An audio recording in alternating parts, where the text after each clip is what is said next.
ಒಂದು ಮಂತ್ರಿ ಮಾಡಿದರು ಮಾನ್ಯ ಮುಖ್ಯಮಂತ್ರಿಗಳು. ನನಗೆ ಗೊತ್ತಾಯ್ತು ಆ ಇಲಾಖೆ, ನನಗೆ ಯಾವುದೋ ಬೇರೆ ಇಲಾಖೆ ಕೊಟ್ಟಿದ್ರಂತೆ. ಅದು ಡಿ ಕೆ ಶಿವಕುಮಾರ್ ಸಾಹೇಬರು ಇಲ್ಲ ಮಧುಗೆ ಕಷ್ಟದ ಕೆಲಸ ಕೊಡಿ, ಅವನು ಚೆನ್ನಾಗಿ ಮಾಡ್ತಾನೆ. ಆ್ಯಕ್ಚುಲಿ ಶಿಕ್ಷಣ ಇಲಾಖೆ ಭಾಳ ಜವಾಬ್ದಾರಿ ಮತ್ತು ಭಾಳ ಕಷ್ಟ.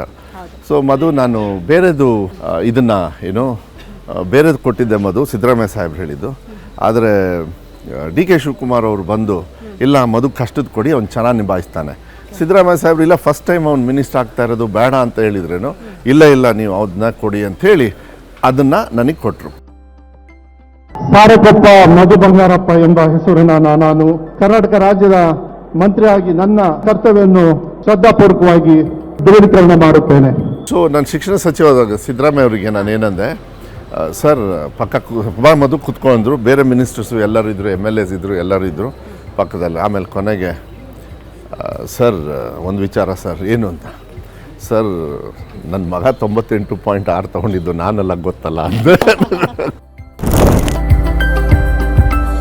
ಸೊ ನಮ್ಮ ಇಲಾಖೆಯಲ್ಲಿ ಅಗ್ರೆಸಿವ್ ಆಗಿ ಕೆಲವು ತೀರ್ಮಾನ ತಗೊಳ್ತಾ ಇದ್ದೀವಿ ನಾವು, ಸ್ಲೋಗೆ ತಗೊಳ್ತಾ ಇಲ್ಲ, ಎಲ್ಲದನ್ನೂ ಅಷ್ಟೇ ಭಾಳ ಅಗ್ರೆಸಿವ್ ಆಗಿ. ನನಗೆ ಮಾನ್ಯ ಮುಖ್ಯಮಂತ್ರಿಗಳ ಸಹಕಾರನೂ ಸಿಗ್ತಾ ಇದೆ. ನಾವು ಬೆಳಗ್ಗೆ ಎದ್ದು ದೇವ್ರು ನೋಡ್ತೀವಿ, ಇಲ್ಲ ನಮ್ಮ ತಂದೆ ತಾಯಿಯವ್ರ ಫೋಟೋ ನೋಡ್ತೀವಿ. ಆದರೆ ನೀವು ಸರ್ವಿಸ್ಸು ಅಂತ ಹೇಳಿದಾಗ ಮಕ್ಕಳಿಗೆ ವಿದ್ಯಾಭ್ಯಾಸ ಕೊಟ್ಟರೆ ಅದು ದೇವ್ರ ಸೇವೆ. ಅದನ್ನು ನಾನು ನಿಜವಾಗ್ಲೂ ನನ್ನ ಇದ್ರೊಳಗೆ ಮಂದಲ್ಲ ಅಂದ್ಕೊಂಬಿಟ್ಟಿದ್ದೀನಿ. ಅದು